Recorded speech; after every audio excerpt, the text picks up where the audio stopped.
আসসালামু আলাইকুম। সরাইলে মোহাম্মদ মুজাহিদুল ইসলাম নামে এক পোলিং অফিসারের মৃত্যুর ঘটনা ঘটেছে।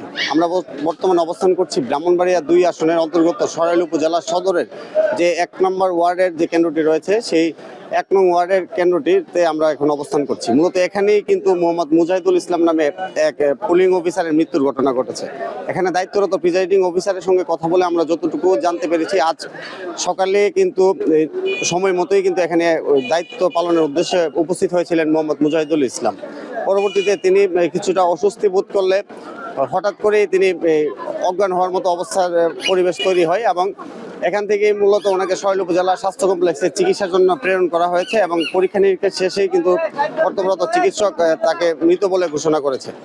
তো এখন পর্যন্ত আমরা যতটুকু জানতে পেরেছি যে সরাইল উপজেলা সদরের যে 1 নং ওয়ার্ডের এই কেন্দ্রটিতে কিন্তু নির্বিঘ্নে ভোট চলছে এবং এখন পর্যন্ত প্রায় 3 থেকে 400 ভোট কাস্ট হয়েছে বলে আমরা জানতে পেরেছি। বাত ব্যথা, প্যারালাইসিস কিংবা আর্থ্রাইটিস, আধুনিক ফিজিওথেরাপি ও পুনর্বাসন চিকিৎসায় নির্ভরযোগ্য নাম ডিপিআরসি। তো আসলে এই যে মোহাম্মদ মুজাহিদুল ইসলাম যিনি পুলিং অফিসার হিসেবে এখানে দায়িত্ব পালন করেছেন, তিনি সরাইল উপজেলা সদরেরই বাসিন্দা এবং সরাইল উপজেলার যে পানিশ্বর ইউনিয়ন, সেই পানিশ্বর ইউনিয়নের একটি মাদ্রাসায় কিন্তু উনি শিক্ষকতা করতেন। তো এই ছিল আসলে এই পুলিং অফিসার মৃত্যুর ঘটনায় সর্বশেষ। আপনারা জানেন যে ব্রাহ্মণবাড়িয়া 2 আসনে এটি এখন সারা দেশব্যাপী একটি আলোচিত।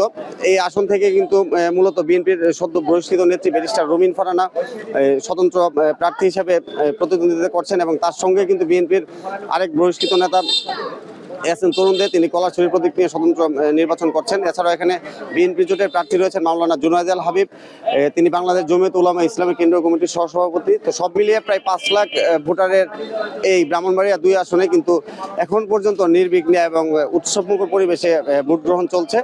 তো এই ছিল আসলে ব্রাহ্মণবাড়িয়া 2 আসনের সর্বশেষ। সকলে ভালো থাকবেন। আসসালামু আলাইকুম।